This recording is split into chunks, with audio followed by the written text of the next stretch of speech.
Hello and welcome to our live program on the economic case for telecom software as a service. I'm Guy Daniels, Director of Content at TelecomTV, and over the next 90 minutes we will examine how SaaS business models can enable CSPs to accelerate their ability to launch new services and realise faster time to value. Software as a service offers CSPs a very different alternative to the historic on-premises model of software delivery and consumption. But how does Telecom SaaS differ not only from the traditional business model, but also from a cloud or virtualized deployment? What should CSPs consider when planning a business case for SaaS? What are the economic benefits, and how exactly should a CSP start the journey to SaaS? Well, to find out, we're going to be talking with executives from Nokia and Analysys Mason. We'll then hear from three subject matter experts who will be demonstrating the value of Telecom SaaS. And we'll end with a Q&A session to answer your questions. So please, at any time during the show, send in your questions. You can use the Q&A form right here on the website, and we'll answer as many of them as we can. Okay, time now to introduce our first guests. Hamdy Farid, Senior Vice President, Business Applications at Nokia, and Justin van der Lande, Research Director at Analysys Mason. Welcome both of you. Thanks very much for joining us today.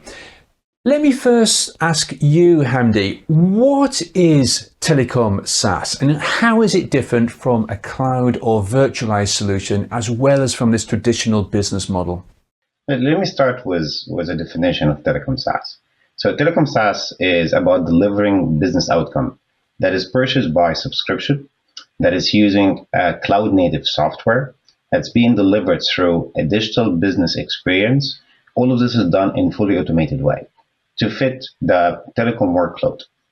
The question about SaaS versus virtualization is, for me, it's rather simple. Virtualization and deployment, it's about another way for deploying software that you have on-prem.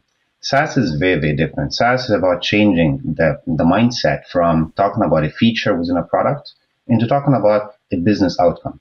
Changing the focus from integration, installation, upgrade, and all of this to focus on creating a value and time to value.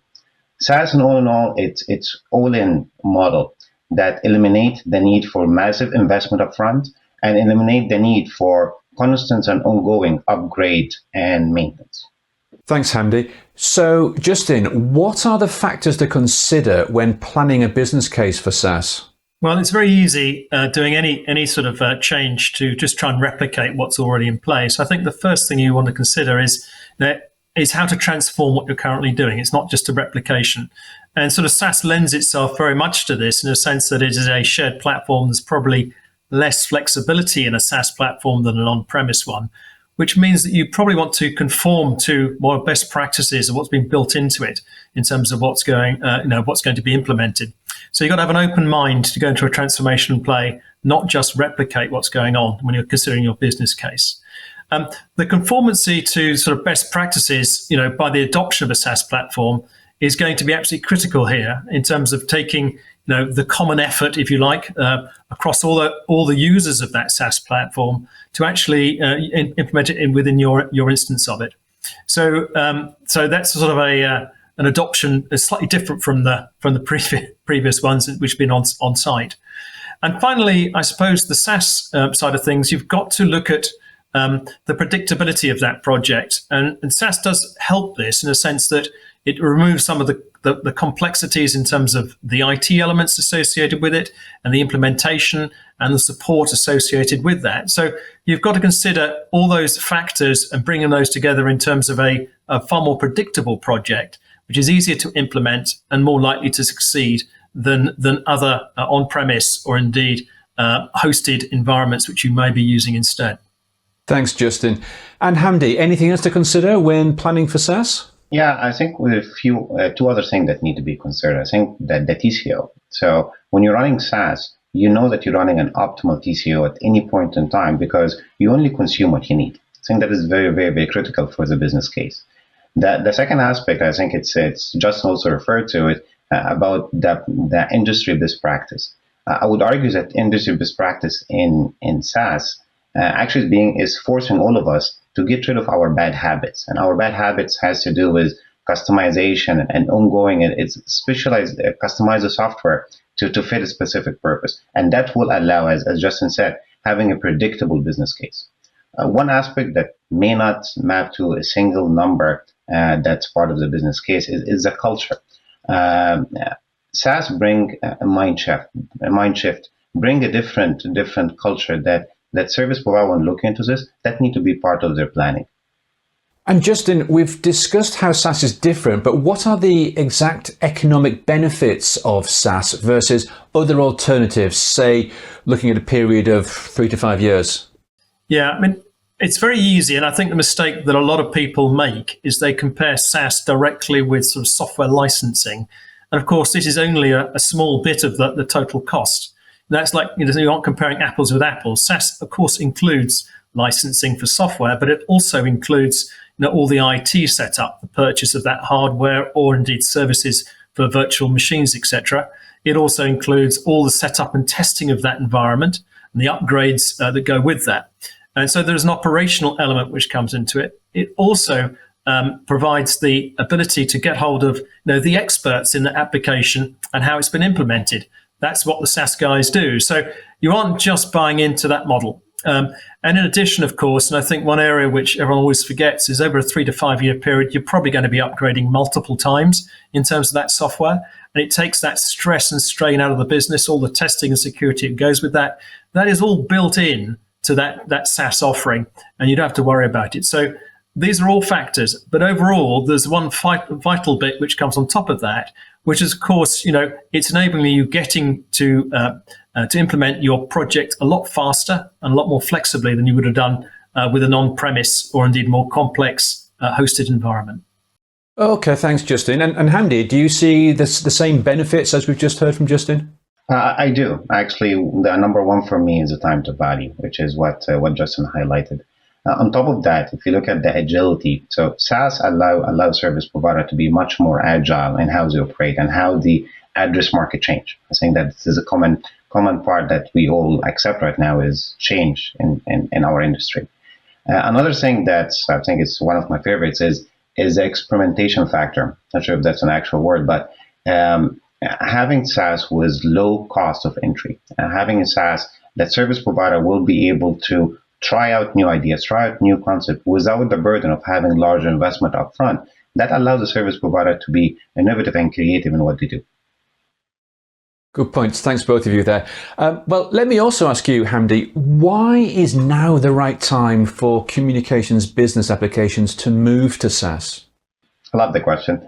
Look, it's in my career in software, in telecom software, I've seen SaaS initiative, SaaS-like initiative, and most of them fail. And if you look at why they failed, because they were missing some of the ingredients. Now is the right time because we have all of the ingredients. And if you look at the 3 top ingredients that you need public cloud and global data centers. That is something that didn't exist maybe up to a few years ago. And these public cloud and global data centers allow us the reach, allows the flexibility when it comes to capacity.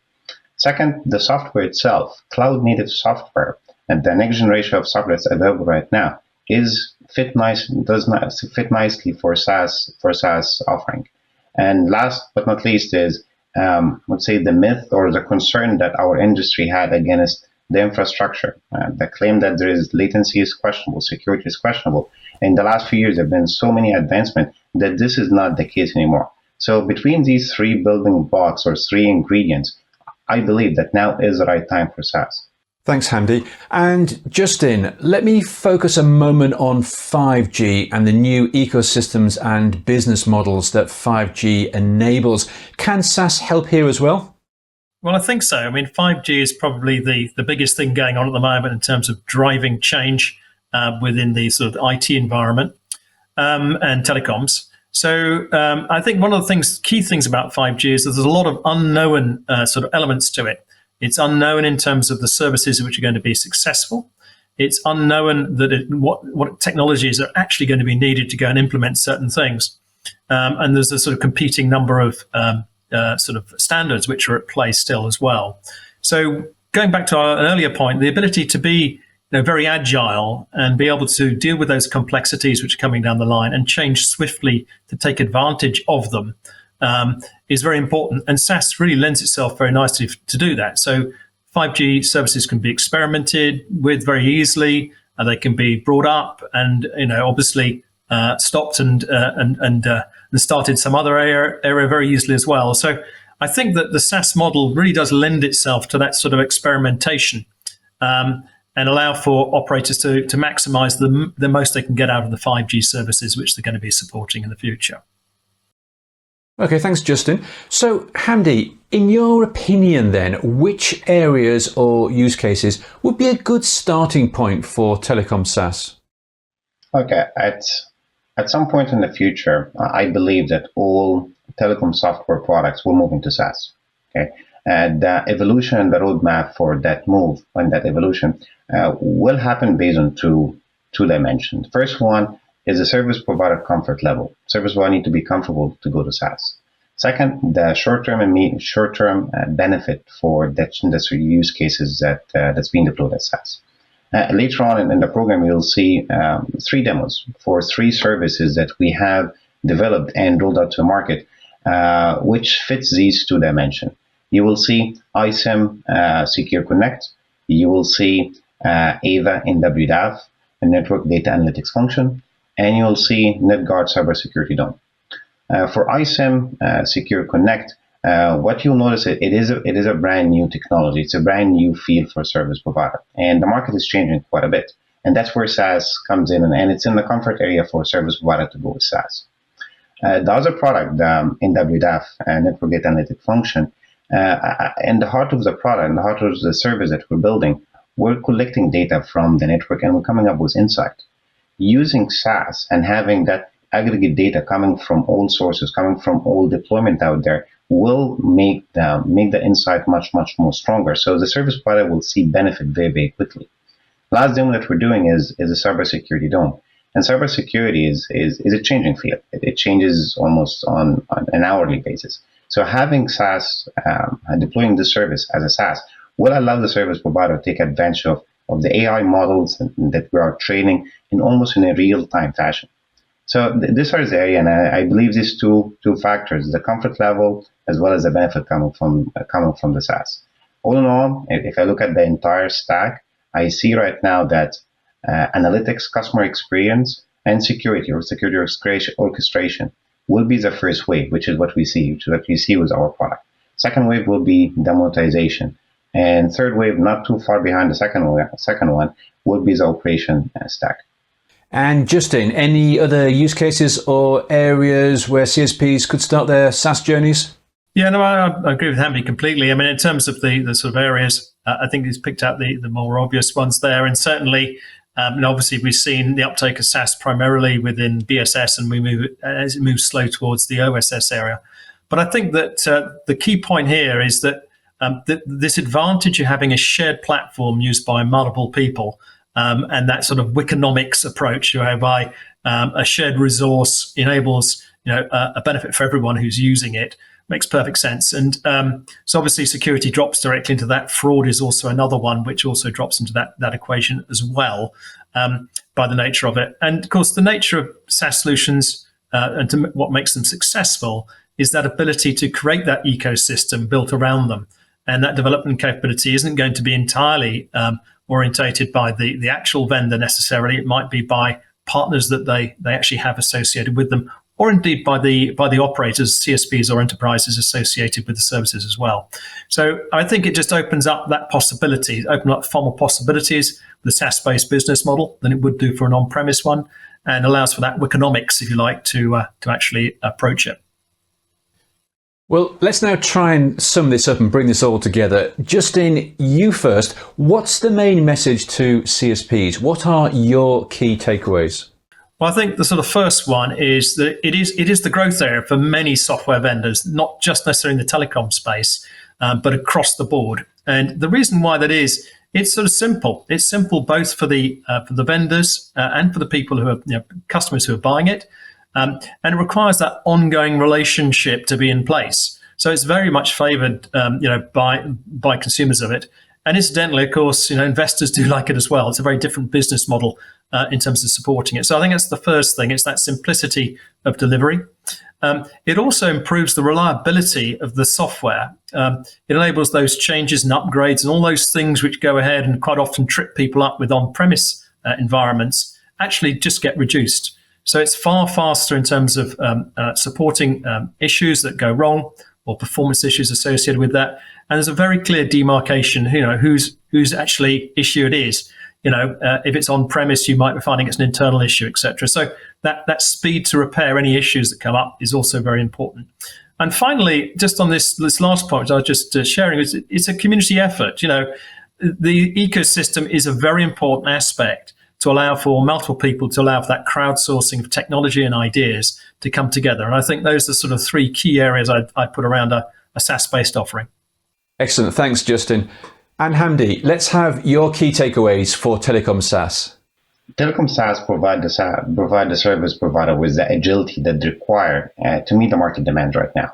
I know I mentioned this a few times during the interview, but time to value is very, very critical. Second one is using SaaS. Service provider are getting the best industry and domain expertise by default by using the SaaS environment. Third, and most important for service provider who are looking for 5G, the successful monetization of 5G will depend heavily on the innovation. That innovation could be network services on demand, could be SaaS, slice of the service, could be long list of innovative enterprise application. All of these require experimentation, require a lot of innovation, and SaaS will allow the service provider. SaaS will grant the service provider the freedom to be able to go out and do all of these experimentation. And this is the only way for them to innovate, and this is the only way for them to win in the 5G era. It's a compelling message. Hamdy and Justin, thank you both very much. And we'll speak again later during the Q&A segment of the show. Now stay with us, because coming up next we're going to cover 3 key benefits of Telecom SaaS, as Hamdy said earlier: monetization, security and analytics. Then we'll be answering your questions, so if you haven't already done so, then please submit them now. There's a form right here on the website for you to use.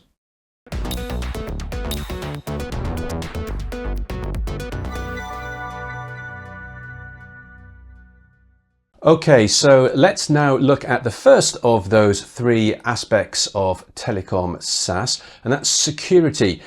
Joining me now to provide expert analysis is Gerald Reddig, who is Portfolio Marketing Director, Digital Trust at Nokia. Hello, Gerald. Good to see you. Now, can you first of all introduce the demo that we're about to watch and briefly explain its relevance and importance to Telecom SaaS? Yeah, thanks, Guy. Thanks for having me here. So this demonstration right now that we see demonstrates how to secure a sliced 5G service. And that comes with all of the relevance that is to early detect some threats, even also to analyze vulnerabilities within the network, and to constantly monitor the network setup, the security posture. And the relevance is because 5G comes with a new momentum in business. It creates the opportunity for telco service providers to monetize services, and that requires an appropriate security from the beginning.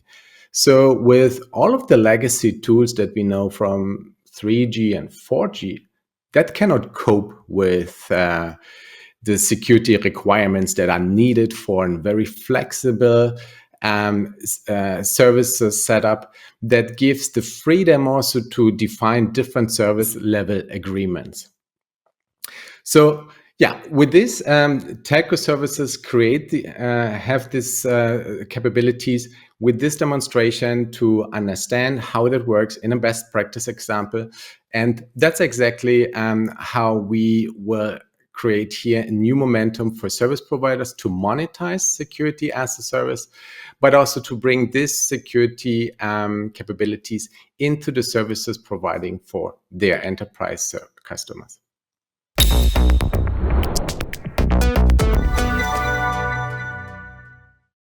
So just to give you a visual feeling of the 5G security assurance, and before I explain you in more detail what we can detect and how, let me just show you in very high level how a 5G security user interface can look like. So we might be looking here into having a threat score that can basically summarize the probability that a certain network element will be successfully attacked. So if this is a number, for example, between 0 and 100, when we reach the 100 means that the network element is already under attack. We also have here something very important, which is the 5G topology view. So we will be able to look from the 5G RAN perspective, transport, core, and slices, if you can see it there on the top, but we will go into that with a bit more detail. So we'll be able to see for each of these areas of the network, the threat score, which are the most affected virtual network functions, which are the incidents which are more prevalent on each of these. Then, of course, when we click a specific incident, then we will see, for example, a description of those incidents and the different actions which are recommended to handle that incident, together at the same time with the visibility on the 5G network topology of the functions which are affected. Then, of course, when we need to take actions, and once again, we can deep dive more into the functions, the network functions, which are in the scope of this playbook to solve this specific problem. So you can see them there highlighted. And these are basically, if you look there into the right, the actions that were available on the playbook, which was defined as a solution to automatically solve this incident. Now, another very important view is the slice view. So here you can see all the slices that are created on this customer. So you will see if their threat score is high or not. You will have a fresh threat intelligence feed, which will not only point to news which are relevant to the 5G network elements that you have here, but also security vulnerabilities, audit results, and so on. Besides having the visibility on the threat intelligence, you can also have these to be inputs to calculate the threat score. And then, of course, you can drill in on each of the slices and you can see the topology and have an idea of which are the network elements which are serving this slice that have most of the incidents and most of the severe incidents. Okay, now time for a 5G security demo with Gerald. Thank you, Rodrigo. Yeah, we talk about here a practical example, especially secure the slicing. And in a cloud native environment, we talk about a software-based architecture. And that brings me also to the fact that in an open 5G environment, it needs security from the beginning. It doesn't have to be an afterthought anymore. And that's exactly how it works in a slicing environment. And exactly each of these steps I will walk with you through right now. And that represents also some of the use cases that we have done recently with one of our customers. So what does it mean as a security assurance for a cloud native service environment?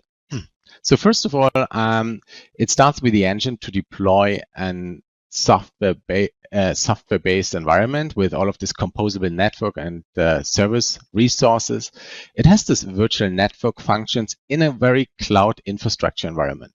So And with that, we're looking into the architecture. It starts with the design phase and all of this preparation. And finally, we deploy and monitoring this slice.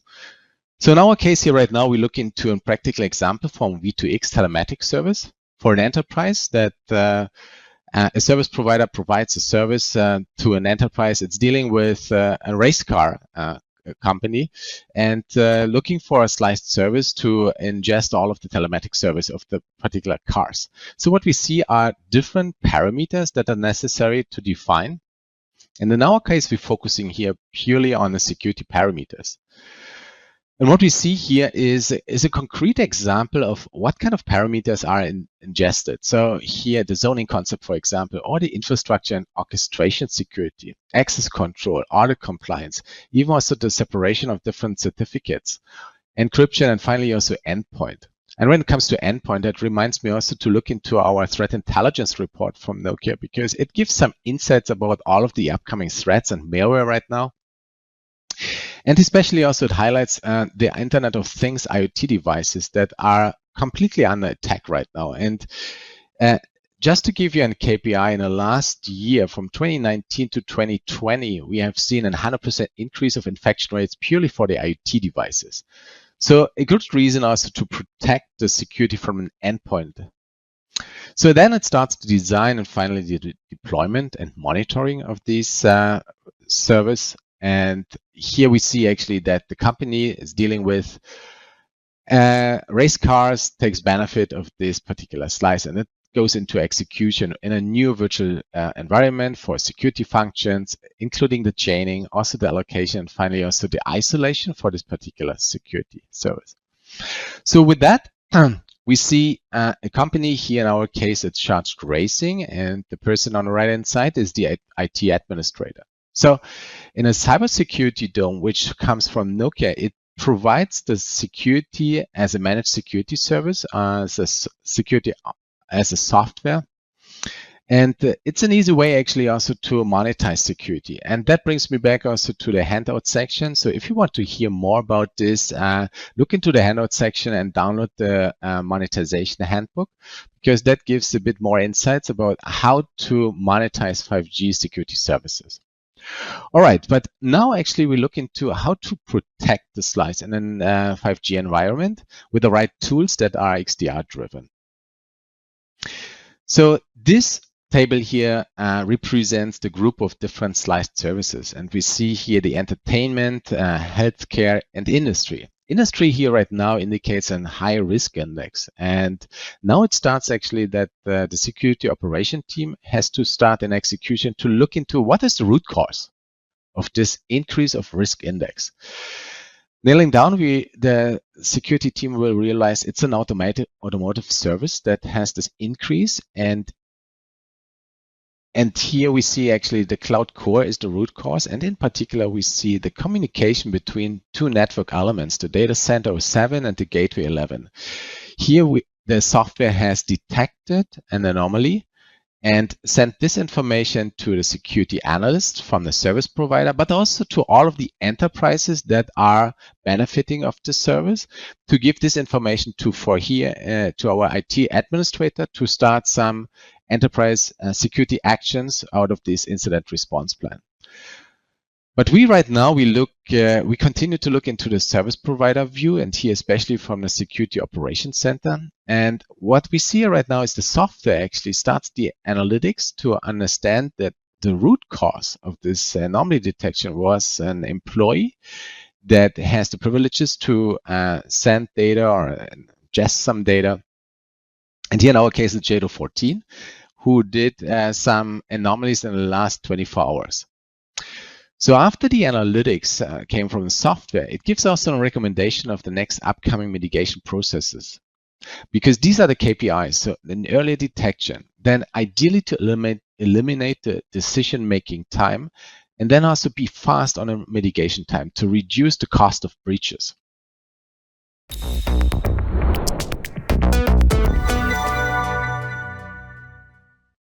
Great demo there, Gerald. And that very final point was so important, the need to act fast and the need to use all the tools available to us to speed up the decision-making process.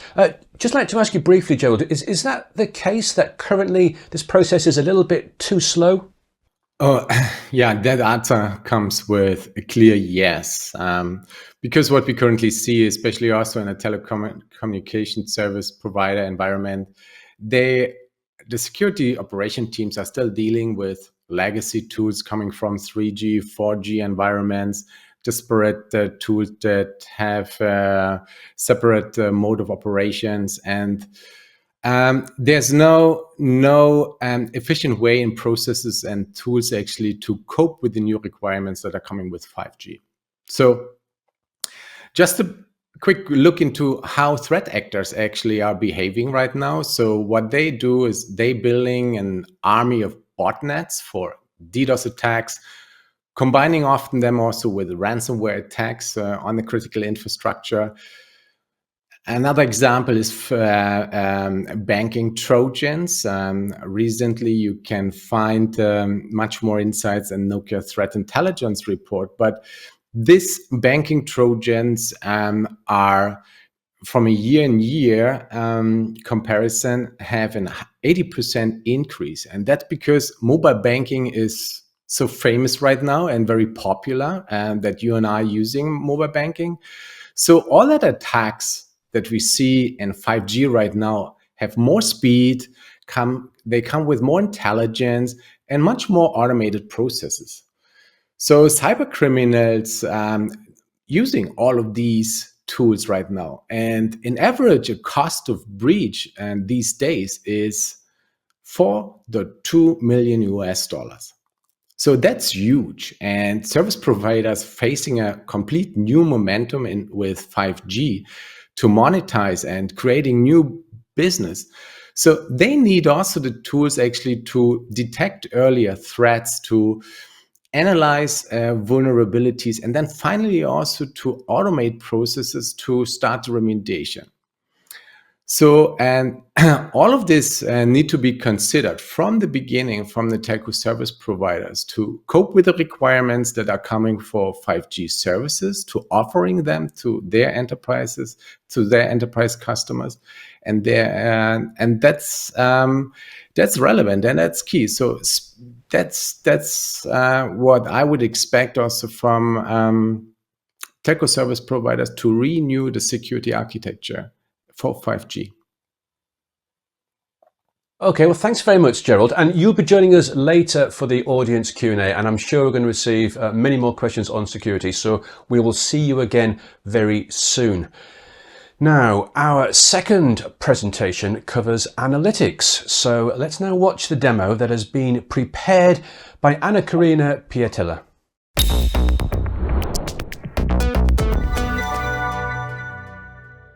Nokia IVA Network Data Analytics function, NWDAF, makes analytics available where needed and supports ultra-low latency use cases with its distributed architecture. It leverages software as a service delivery model and provides insights with closed-loop automation to authorized data consumers, including external partners, helping to generate greater innovation and unlock new value. Data is a strategic asset for CSPs in meeting business priorities and achieving digital transformation. Nokia IVA Network Data Analytics function uses artificial intelligence to unlock the value of that data. Data analytics improves customer experiences and helps CSPs use their 5G investments to create new sources of revenue. It also enables more predictive and proactive network operations. Let's take a closer look at Nokia IVA NWDAF and the opportunities that it brings to CSPs, enterprises, and ecosystem players.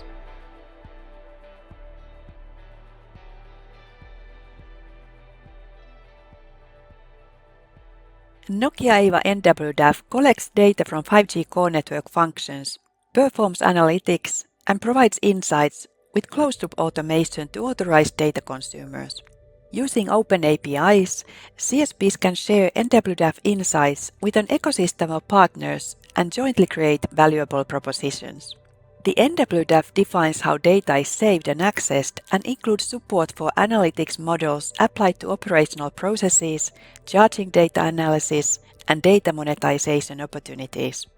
Nokia AIVA NWDAF is part of the Nokia AIVA Analytics and Artificial Intelligence product offering, leveraging software as a service, delivery and consumption models to quickly deploy new applications in an agile manner. Nokia AIVA NWDAF is a cloud-native, multi-vendor and probeless solution that simplifies the collection and analysis of data from networks and services. It complies with the 3GPP specifications for the 5G standalone core, with standardized data use and analytics models to support product and service development. The standardized approach to collect, analyze, and expose data allows CSPs to manage, automate, and optimize their 5G network operations much more efficiently. With 5G connecting billions of sensors and devices, the volume of data generated across networks is set to explode, creating superb opportunities for CSPs to use their 5G network analytics to generate revenue. CSPs will need capabilities to charge for the external consumption of analytics, whether as a subscription service, charging per API call, or as a share of revenue generated by partners. A monetization platform that allows rules to be defined easily will enable CSPs to collect revenues promptly.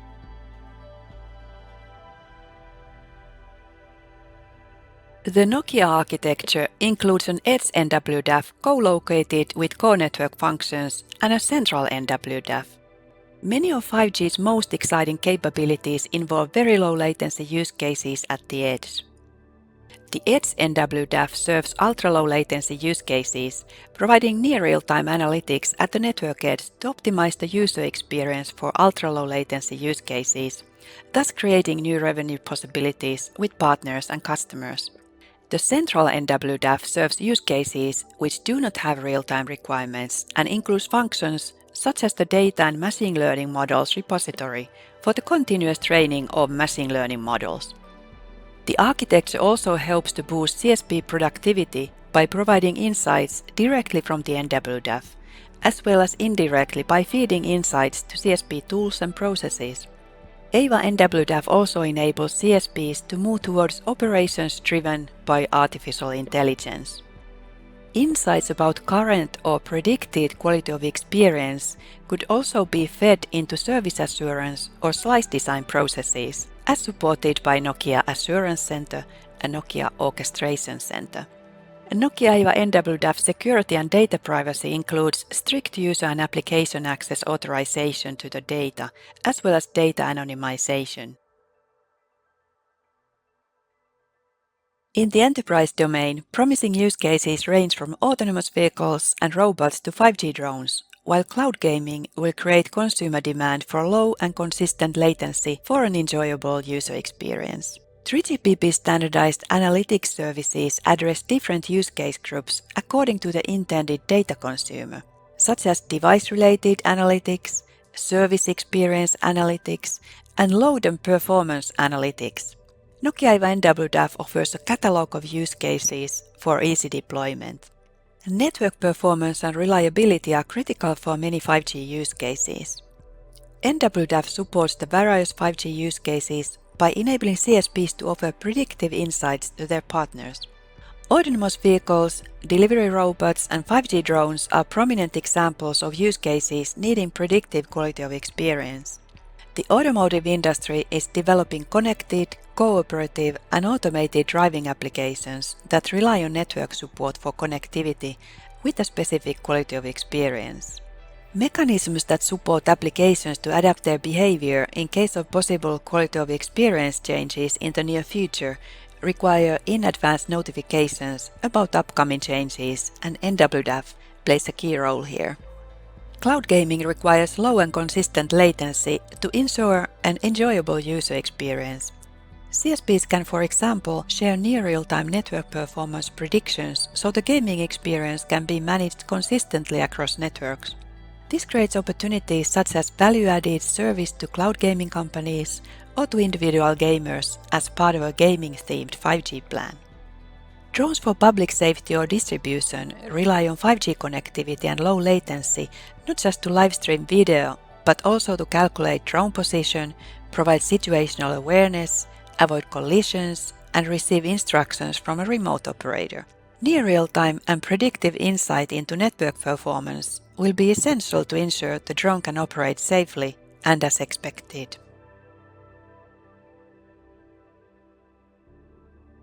Using open APIs, CSPs can share NWDAF insights with an ecosystem of partners and jointly create valuable propositions for specific use cases or vertical sectors. Instead of selling network insights as individual services, CSPs can work with a wide range of partners to create broader platforms and communities. Insights then become part of a wider set of services that address specific business issues and create higher value. The use case-driven Nokia IVA NWDAF delivers new revenue opportunities for CSPs and enables a wide range of future use cases.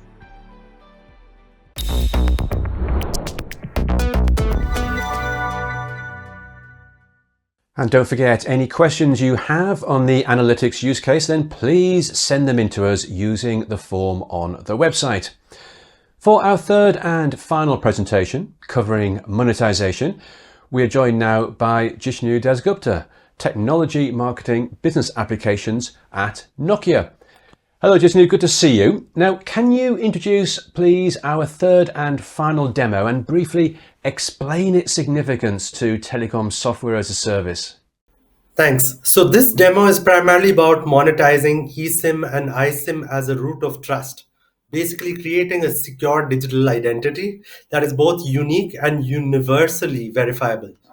And this is very important in today's world, digitally connected world, where you have a different identity and authentication mechanism, whether you're connecting to your office laptop, whether you're connecting to your banking, whether you're connecting to your club, basically anything. So with the eSIM and iSIM as a secure digital identity, as a consumer, you can seamlessly access a variety of public and private e-services.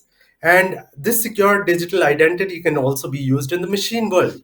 So it can be used by IoT devices for secure, trusted communications, basically meaning that when your connected fridge orders an egg from the supermarket, it is a trusted transaction.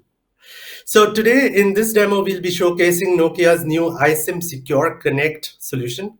It's responsible for remote SIM provisioning and automated end-to-end subscriber lifecycle management. So this is now available as SaaS since February, and it fulfills all the basic tenets of a SaaS solution in terms of providing ease of use, simplicity to the overall subscriber lifecycle management processes, and because of that, this also in terms speeds up the time to market for new use cases based on this digital identity. It also provides the scalability for massive IoT and provides continuous feature updates, enabling capabilities beyond GSMA RSP specs for M2M and consumer areas, with new features like bulk provisioning and multi-tenancy as well.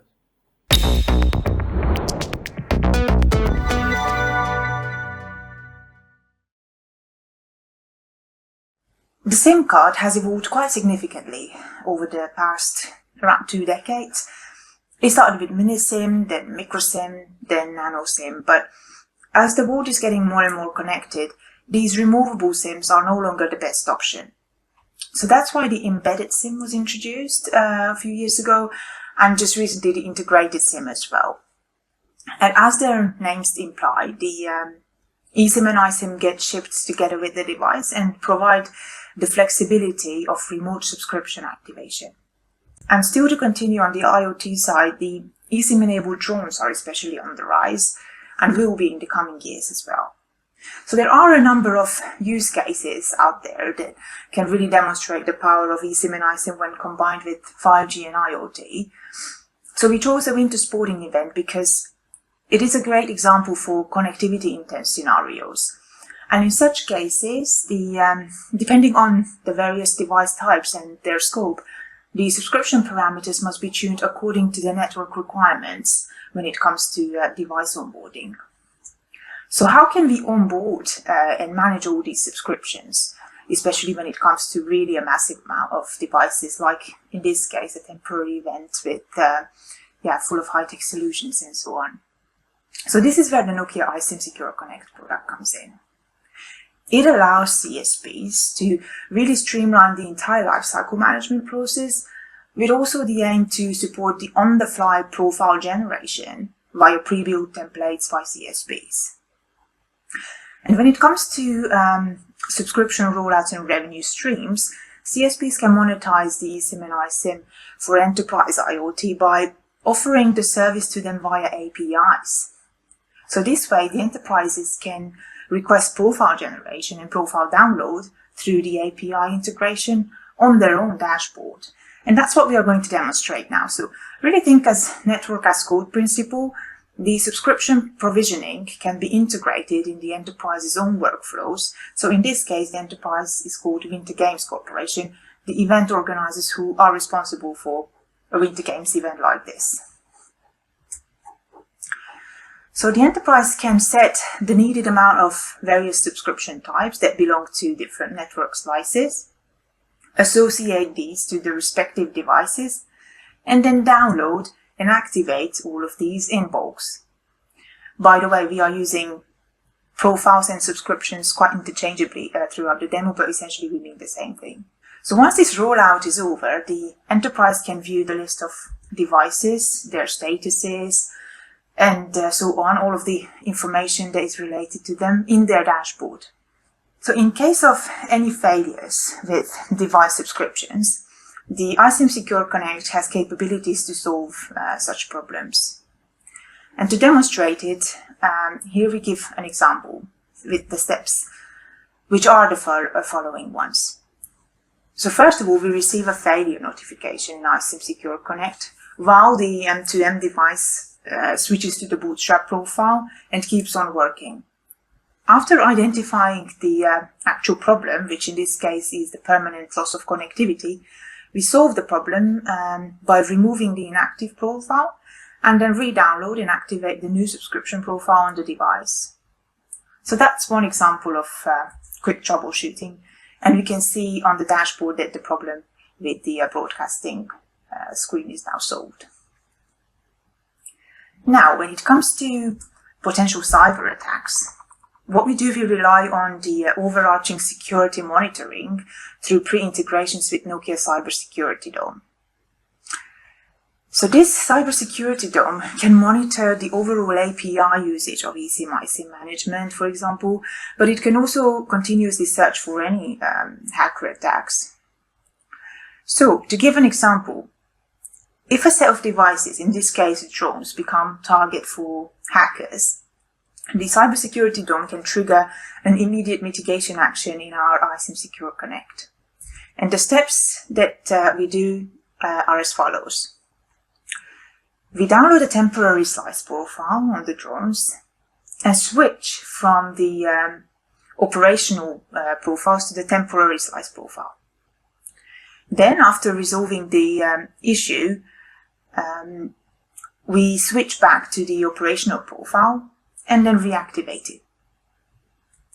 So that again was just a quick example of potential remedies that we can do in Isim and Isim management as a sort of reaction to triggers from the security management tools. Right, so in this next use case, the focus will be on how Isim and Isim can enable a secure machine-to-machine communication between devices. So there are actual real-life examples already out there of how IoT and 5G with Isim technology can help in reviewing and improving a sport athlete's performance. So sensors built into athletes' bodysuits, for example, are becoming real-time virtual ski coaches, giving accurate and reliable info for them to do performance evaluation. But in order for such variables to function correctly, they must be pre-provisioned for the local cellular network. So coaches, for example, can request this switch to local networks via their virtual coach application, for example, which is built on relations with a global connectivity provider. So here in this application, they can activate and select a subscription plan, which once get activated, They allow the connection to the local network, as mentioned, but also trigger the device management and data collection on platforms like the Nokia Impact, thanks to pre-integrations with the Isim Secure Connect. Now, the enterprise, the Winter Games Corporation, can essentially view and manage not only the status of various devices in their dashboard, but also information about the eSIM and iSIM subscriptions, various events from device management, all the data that is flowing in from various devices and sensors, but also have access to security management and threat levels. The drone and the various body sensors, site sensors are recording the athlete's performance and transfer all this data to various platforms like this virtual court application. So yeah, yet another way to monetize the device data. Now the coach and athletes can then review the data right away and based on that really work on improving their ski performance in the next run. Right, so we covered the IoT device subscriptions so far. So now in the third use case, we are going to touch on consumer subscriptions. So if they decide to offer a 5G premium event subscription plan to these digital savvy spectators as part of the ticket, the local CSP would need to define the profile template that contains the specific subscription parameters. They will use the Isim Secure Connect to then generate a group of subscription profiles and provision their policies.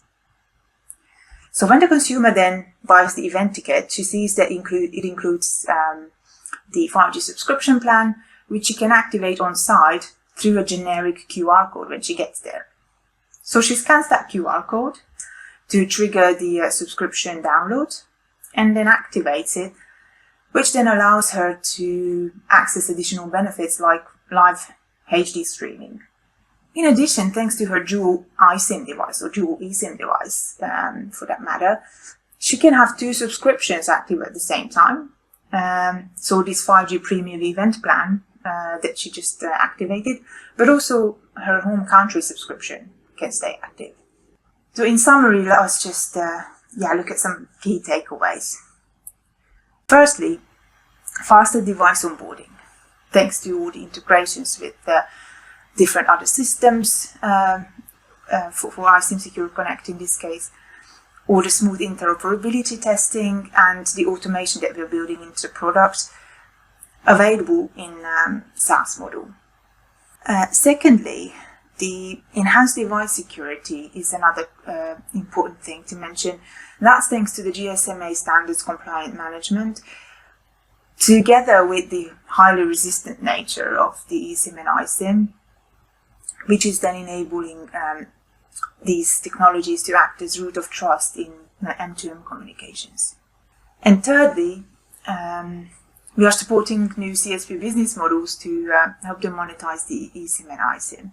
So like demonstrated, CSPs can, for example, offer remote provisioning of millions of IoT devices as a service through APIs, which are then integrated in enterprises' own workflows. So remember that network as code principle we described earlier. Thank you for watching.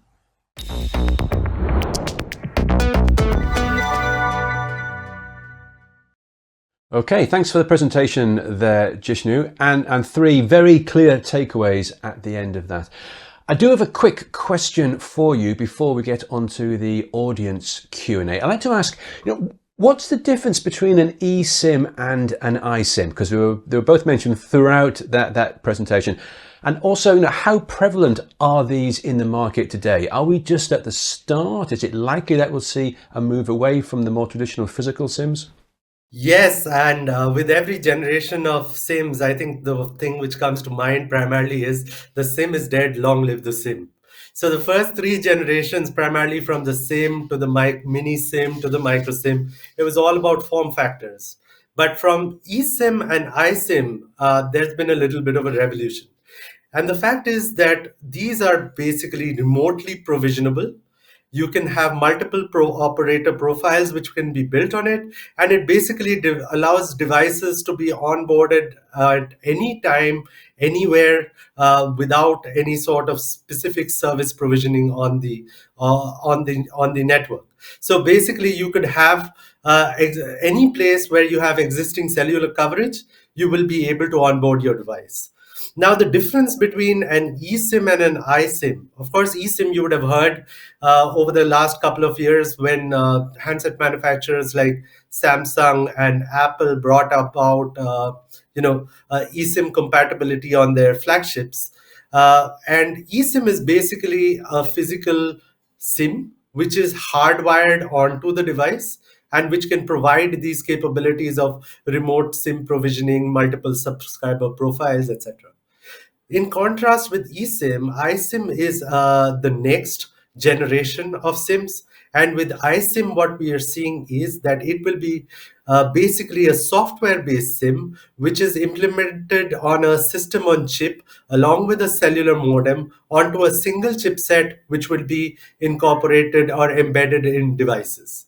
This will also provide a secure enclave for secure consumer communications or machine-to-machine communications as well. So today, what we are seeing is more of eSIM-enabled devices. Going forward, by 2025, we've seen reports coming from analysts like Counterpoint Research, which say that there will be almost 6 billion devices, eSIM or iSIM-enabled devices available by 2025. Almost 41% of this will actually come from iSIM, and the rest of it will be coming in from the eSIM perspective. But safe to say that whether it be connected devices, connected cars, almost 100% of them will move to either eSIM or iSIM by 2025.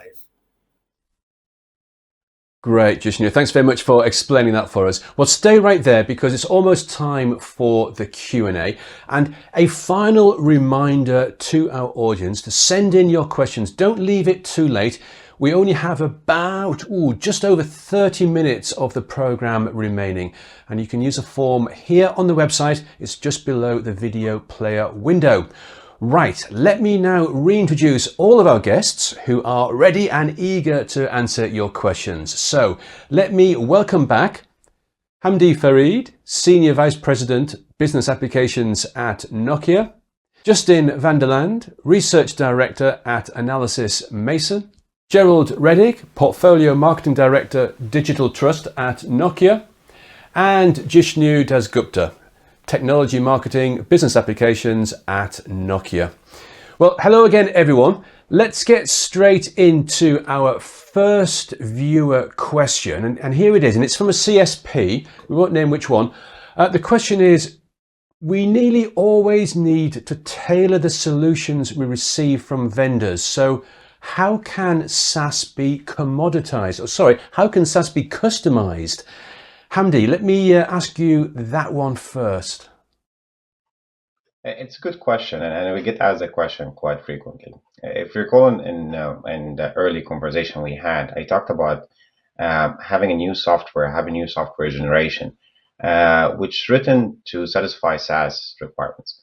So the customization, which is kind of common in the OSS BSS, where you take the software and you actually change the code itself to meet the requirement, this is all changing into become a pluggable, customized configuration, no code to a great degree in all the next generation of the product.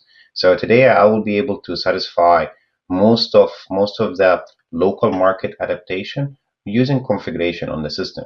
And that's the way that this is how we can get the software to be more stable, more predictable. I see for service provider going with SaaS and going with the next generation of the product is actually will be simplifying to them and will give them the agility. You don't need, as a service provider, you don't need to wait for the software to be customized and change. That takes somewhere between 6 to 12 months typically.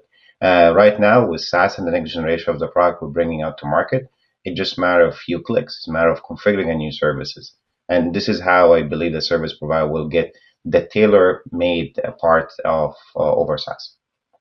Thanks very much, Hamdy. We've certainly had a lot of questions in as a result of that earlier panel between you and Justin. And in fact, our next question here is specifically asking for Justin. So the next question, Justin, for you is, why do you claim that SaaS has a better total cost of ownership model?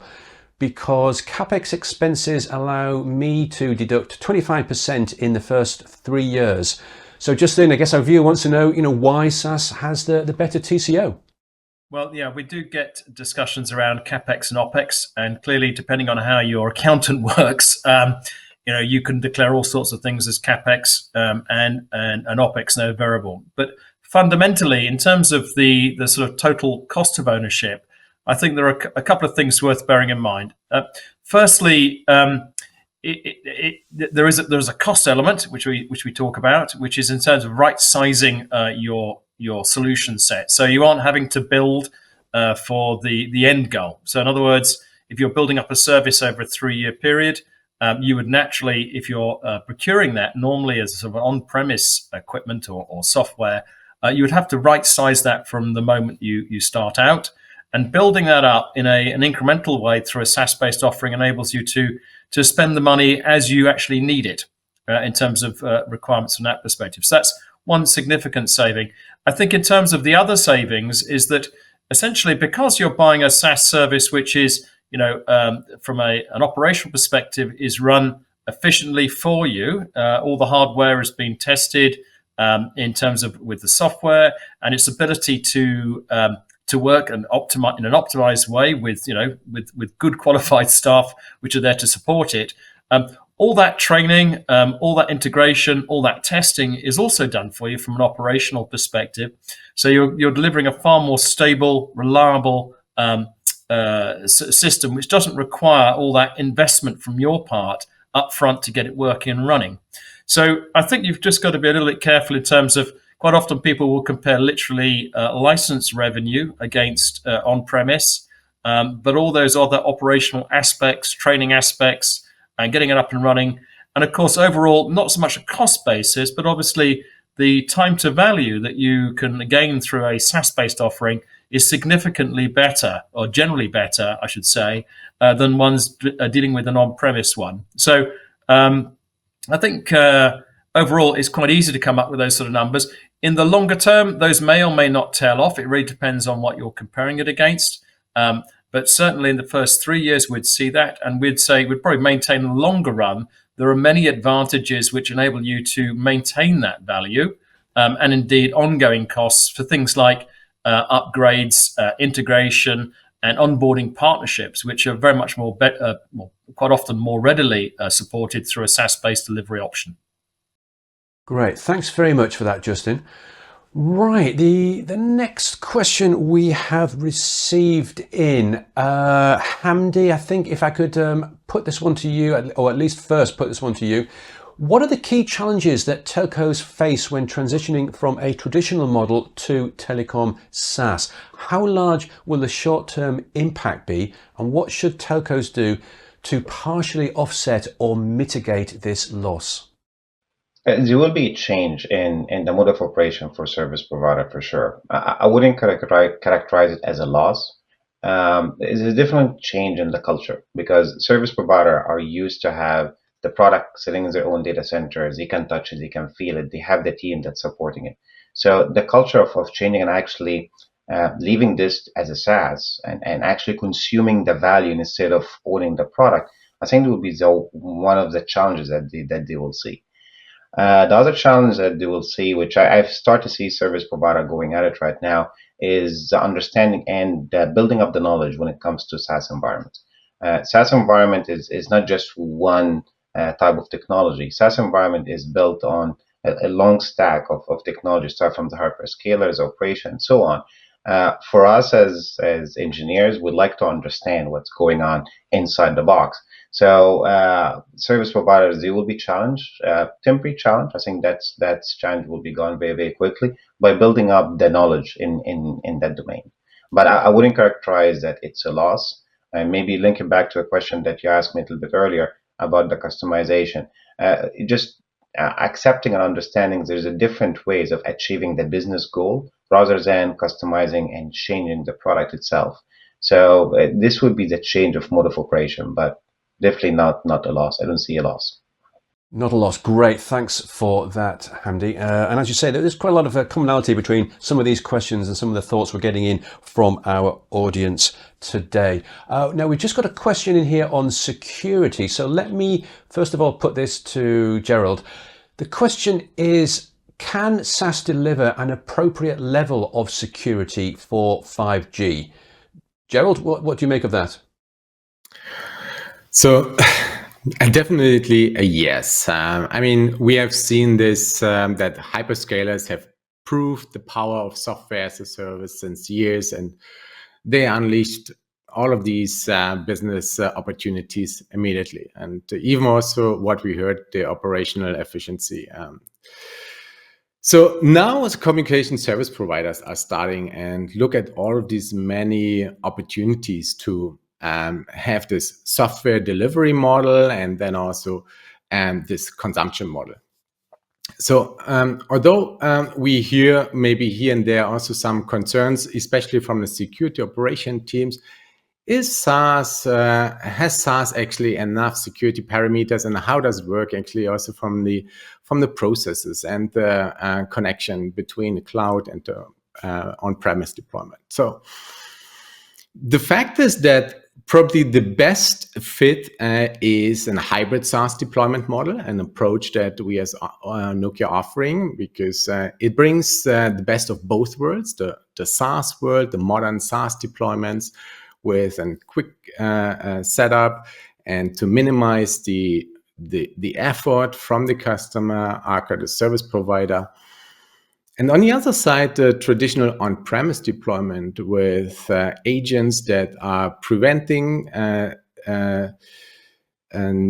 that data has been sent, or let's say sensitive data has been sent through to the cloud. And with all of these agents, it allows then service providers also to define what kind of information need to be sent to the cloud and how to anonymize and neutralize all of these data.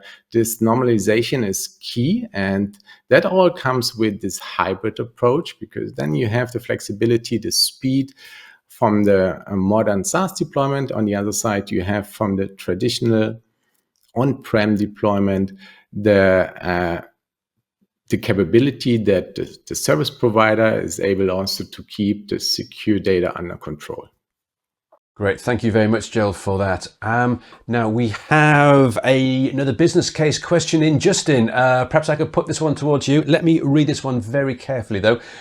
The question is, SaaS vendors need scale to sustain the business while at the same time providing a lower TCO to the operator.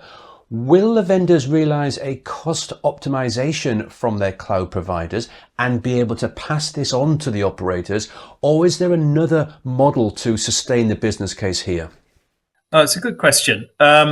So let's just get that first one out of the way. Yeah, obviously, as the vendors grow, they are utilizing and using more cloud resources, and I'm quite sure there is a scaling factor which goes there in terms of discounts which can be applied as they go back to their public cloud providers to go and do that. So I think there certainly is from that perspective, and obviously scale has a factor play in there. But I think probably more importantly than that, there are sort of certain factors which, by providing a sort of SaaS-based service, enables the vendors to take advantage at scale. So things like, updating updating the software. If you're certainly in a multi-tenancy environment, you're able to do that far more efficiently. It's not a linear relationship between the software being updated and the number of subscribers on that particular SaaS-based service. So the scaling helps from that factor. And indeed, in terms of the operational and optimization of the software, if you're doing it once, you're again applying it to multiple different customers in your SaaS offering. And again, that's not a linear relationship. So as it scales, once you apply that change your optimized settings, that you can apply that across the board. And in addition, I think that sort of the crowdsourcing discussion, which is if you're adding any function or feature to your software set, again, you're applying that across the whole board for each one of your customers. And again, that is from a scaling factor, it's not a linear relationship in terms of how those things get applied. So I think overall, it's a very efficient model, and certainly as it scales, it's not just a discount you're going to get from your costs, but actually overall from those operational processes which you're applying to it, very much more efficient as well. So I think that's what I'd be looking at in terms of that scaling factor associated with the scaling of those models, which they can then, of course, pass on to their clients. But I suppose the flip side of it is that there's an advantage in terms of the risks and reliability of that software as it gets scaled across many more clients, and that business model obviously allows for a greater degree of revenue to be applied to the installation to ensure that it is running as efficiently and as effectively as possible in a shared resource. Fantastic. Thanks very much, Justin. Okay, our next question is, what are the top differentiators, the top 3 differentiators between classical and telco SaaS? Now, any takers for this one? The main differences then of Telecom SaaS that we're talking about today over what we might call a classical SaaS model. Any takers to try and help us understand the differences, help our viewer understand the differences between the two? Hamdy, could I perhaps come to you with some basic basic clarification here about what we mean specifically by Telecom SaaS? Okay, it's one of the key differentiator for what we do in the telecom industry in general is we operate mission critical applications. That is a critical part. If for a country or any environment, if we have a telecom communication infrastructure going down, that's a critical infrastructure. So one of the big things that differentiate what we do from a traditional SaaS is the focus that we give on the security. We've heard Gerald talking about the focus that we have on reliability and performance.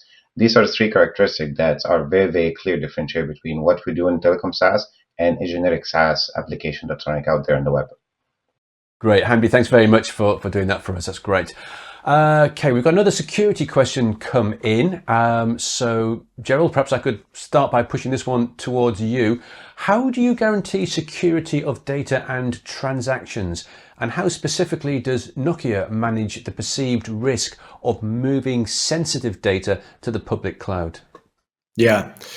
I mean, this is one of the most relevant questions, actually, that I constantly discussing with chief information security officers, head of security officers, because that's a huge paradigm shift also in the security operation teams, coming from an on-prem deployment scenario to a SaaS-based deployment scenario. And as I already mentioned, Nokia developed a secure hybrid deployment model, which comes with the best of both worlds, with the traditional on-premise, which guarantees that on the customer side, it keeps this sensitive data under control, and it allows them also to manage all of these complex security relevant ingestion points with agents that can be defined to understand which data will be sent to the cloud and which not. So that's the one thing. The other thing is actually that with our SaaS deployment, it comes with this typical CI/CD pipeline, and that also includes all of the security and privacy.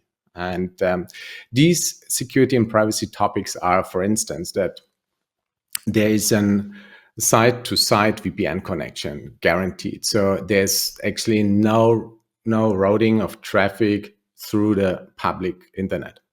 The second is there's a dedicated resource for each subscriber. So there's no fear actually that some data from one customer can be used from another customer. All data are also encrypted in the cloud, and even also the on-premise agent, as I said. So here the customer can select which data need to be anonymized before they send these data to the cloud. And finally, and that's an important point actually, how we as Nokia differentiating us in the market is that all of these deployment scenarios are tested to meet the requirements that Nokia defines in a design for security approach. That is covering then all of the security parameters, but also the privacy parameters like GDPR or similar models. Gerald, thank you very much for that. We've had some really interesting questions in today, and here's another one. Hamdy, let me come across to you first, please. What is the possible model for mobile network operators to perhaps become channel partners for SaaS vendors? Interacting with service provider could be two ways. So first, we are selling into the service provider. We're selling our SaaS offering to a service provider, which they can consume for their own operations. That is one. But in some discussion, actually, we've been having some of those ongoing. Some of service providers are taking these services and then reselling into a market. For example, if we're delivering core network as a service, we can deliver core network as a service to a service provider who can decide to take this service and sell it again to the enterprise market, to their own customers. So with the flexibility of the SaaS model and flexibility with what we're doing in Nokia, we have the service provider as our customer, as well as we enable them to go to market with this product into their own customers. So the two models are applicable for us. Thank you very much, Hamdy, for answering that question for us. Justin, another business case related question in. So hopefully, if you don't mind, we can put that one towards you first. And again, let me be careful about how I read this one out. For all the economic upsides, what long-term risks do telcos need to manage explicitly? For example, in terms of committing into a vendor's solution or a vendor's digital transformation journey. Yeah, that's an interesting one. I mean, in the same way that you have to be concerned with buying into any vendor solution, you know, is SaaS going to exacerbate that sort of that issue? And potentially, I suppose there is a potential that it is harder maybe to shift out of a SaaS environment, particularly if those SaaS environments are quite all inclusive. And what I mean by that is that over time, successful SaaS solutions that we've seen in the marketplace build out quite complex ecosystems and partnerships which are associated with them, which are quite hard to move away from. They're very feature rich over the longer term, and the functions and functionality and associated sort of workflows that go with those become very specific and very hard to move against. So I think there's some issues with that. And then you've got the added issue that particularly if it's being a SaaS-based model, that data is obviously going to be residing outside of your organization. And if it's small amounts of data, that's relatively easy to move around, or you can access it in a number of different ways. But obviously, as that data builds up and gets to a critical level, actually moving the data once it's sort of off-premise in a SaaS environment can be actually quite problematic in terms of being able to shift it around. But in most cases, this is a nice problem to have in a way as we move further along. And the commitment that most operators and indeed most enterprises have had with SaaS has been a very pleasant one. And indeed, instead of actually trying to reverse out of SaaS-based delivery models, generally speaking, they see the benefits and have continued and expanded their SaaS-based delivery options in terms of what they're doing. So yes, it is potentially an issue, but I don't think it's any much more of an issue than it would be for lock-in that you would get within sort of on-premise based delivery models for SaaS equivalents. Thanks, Justin. As you say, it's a nice problem to have. And Hamdy, you've got some thoughts on this question as well. Yes, I would like to get the service provider to think about that transformation that happened in other industry. We're not the first industry to go into SaaS. And the major risk and most of the question we get about the business case and the taxation and the locking and all of these areas, we're not the first industry to go there. there is so many lessons learned from the other industries. And if you look at all of them, the transition has been very, very successful. I don't think, like, I know we're very hesitant to jump into this, but if you look at the other industries that managed to make the transition from the vendor as well as the buyer, I think has been very, very efficient and profitable for both sides. And I would like service providers to start thinking about that, just build the analogy, build the parallel world between our world as a telecom and other industry. Has been successful in other areas. Great. Thanks, Hamdy, and Justin, for your answers for that question. Hamdy, I've got a quick follow-up one for you. It's only a short question. Let me just read this one out. It's just come in. When we talk about SaaS, are we talking of SaaS with managed operations? So SaaS, as we mentioned many times, SaaS is an all-in model. Okay, so whereas a service provider is consuming a business outcome rather than worrying about the upgrade and installation and later on operating the business itself. So it is inclusive, but I wouldn't map it to the existing traditional managed services, because it brings a different approach to it, because it's all inclusive. So with SaaS, you will find us as a telecom vendor, we're providing the capability, we'll provide the business outcome, and anything that's leading up to business outcome is left with us. It's, as I mentioned, it's an all-in model. Great, thanks very much for clarifying that one for us, Hamdy. Okay, another question. We've just got time for a few more questions by the looks of it. We've got a longer question in here. Let me try and shorten this one a little. There was a time when telecom vendors aspired to become software companies by charging a large amount for perpetual licenses plus a percentage annual fee for updates and upgrades. With this in mind, what does the future of telecom vendors' revenue look like in a SaaS world? Any takers to try and deconstruct that question for us and give us an answer on what we think it's going to look like in a telecom SaaS world? Oh, Justin, thank you. Step in here.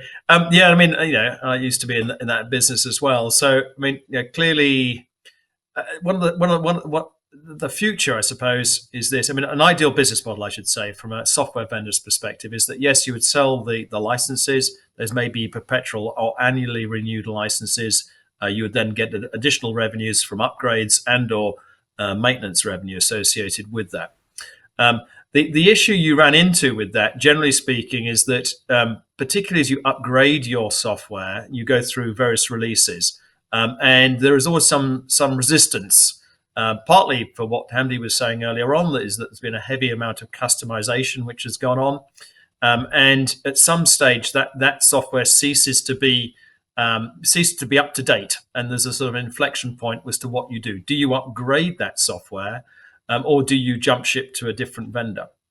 And so every software vendor, of course, is trying to encourage their customers to upgrade, to take on the latest releases, as we're all quite conscious with, in terms of how we've operated to date. But if you were sort of operating a model which I suppose is described as evergreen, so in other words, your software is always up to date. It's always got the latest releases on it. It's got the latest functions and so on and so forth. There is never that inflection point which comes about. And, essentially it's up to, it's a long-term relationship which you're also therefore instilling within you as a vendor against the operator. And those harsh sort of inflection points or decision points never really are needed, which means that from a software vendor perspective, it gives you that long-term revenue, which is very much like obviously by them, but obviously by their investors as well as we move forward. So what does it look like in the future? Well, it looks like a far more steady income. Maybe in the first few years you aren't getting those big punchy sort of long-term license revenue streams, but what you're gaining in the long term is a far more predictable income, an ability to invest in that software, and ongoing revenue streams which are far more predictable. And that is a far better business to be running, and certainly deemed to be by investors and indeed in financial institutions. And indeed, from a consumer's perspective or from an operator's perspective, having a steady business which is able to invest in the long term is also something highly desirable as well. Indeed, yeah. Thank you, Justin. And let's go across to Hamdy for some additional thoughts on this question. Maybe underlining the keyword that Justin was saying, which is predictable. That SaaS business is predictable. And it's not just predictable only for us as a SaaS provider, as a telecom vendor. It's also predictable for the service provider. You talked about the cycle of the service provider going through upgrade and replacing their infrastructure. If you look at the spending curve that for the service provider, you will find it very, very peaks and valleys in that curve. So having SaaS business model will also allow the service provider to have a predictable business case. I know we talked about the business case earlier in the program, but the business case for both sides will be predictable. And predictable is a key word that the financial community actually like, whether we're evaluating the vendor or we're evaluating the service providers. Great, thanks very much, Hamdy. And we have another question in here, which may well be the last question we can cover in the program. And the question is actually being specifically referenced to you, Hamdy, and Justin. So, Justin, maybe I could start by asking this one of you first. What is your view in terms of BSS transformation for CSPs, and what is the relevance of SaaS models for this transformation? Okay, interesting. Well, I suppose I look at it like this. I mean, I sort of put the move to SaaS quite often has to be done in terms of a business transformation. I mean, just changing your current processes, moving to the cloud or moving to a SaaS-based delivery model doesn't necessarily get you the payback you're trying to achieve. And I think one of the most important things about moving to any sort of SaaS-based delivery model, and it came up a little earlier in the program, is that you've got to really encompass a sort of a change of attitude within the operator to accept that maybe best practices are not what you've been doing in the past, but possibly what the industry is doing as a whole, and to make sure you change your processes as part of that transformational activity. So SaaS is a little less flexible than on-premise and doing your own software changes. So if you can change to adopt the industry best practices, opposed to having your historical processes being implemented within that software, you're going to get the change that you're going to require out of it. So it gives you the transformational aspect. And the only other aspect, I suppose, which is useful from a SaaS perspective, quite often when you're doing a transformation, you have that horrible moment whereby you're running your old systems and trying to implement your new systems at the same time while you do that transition. And the ability to build up your new systems and applications through a SaaS-based model is a very much less painful occupation than trying to run them all together, stand them both up to their full capacity, and run them in parallel for a period as you swap various processes, data, and maybe subscribers or operations over from one to the other. So I think there's a couple of aspects there for that transformation, and I think SaaS does lend itself very neatly to that. I suppose, in a final point on it, not to run out of time, but moving stuff to SaaS is apolitical. Quite often within a transformational discussion, there are certain winners and losers within departmental areas, and having an ability to push that through to a neutral area, which you find within a cloud or a SaaS-based environment, quite often is deemed to be quite a nice neutral territory on which to get consensus for change within an organization.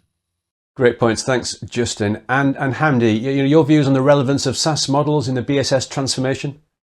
So I agree with everything that Justin said, and I actually can see him in my engagement with service provider and the transition. It's BSS and the whole monetization environment has been changing over the last few years, and it's been being simplified. When you bring in SaaS to the mix, it actually plays very, very well as a part of the transformation because of the agility aspect of SaaS. I remember the days when service provider were running a campaign maybe twice, 3 times a year, one before Christmas, one before the school starts. With SaaS and being able to be very agile and delivering a new campaign very, very quickly almost on a daily basis. If for a service provider with the right software, with the right environment, they can deliver a different campaign that targets specific subset of their users on daily or weekly basis. That is something that could not be done with a typical software, could not be done with a traditional on-prem that requires so much customization. SaaS is enabling service providers to take that transformation from let me fix my environment into how can I generate more revenue? How can I address and satisfy my customer base? Great, Hamdy, thank you very much indeed. We are indeed out of time now, so thank you all very much for taking part today in the panel discussion, in the presentations, and helping to answer our audience questions. And thank you to our audience for watching and for sending in those questions. They were absolutely terrific. We really appreciate your participation in the show today. For more information on Telecom SaaS and the Analysys Mason white paper on the A to Z of SaaS purchasing, just follow the links on this website below the video player window. A final thank you to Nokia for arranging this special program and to all of the TelecomTV team working behind the scenes. Stay safe and goodbye for now.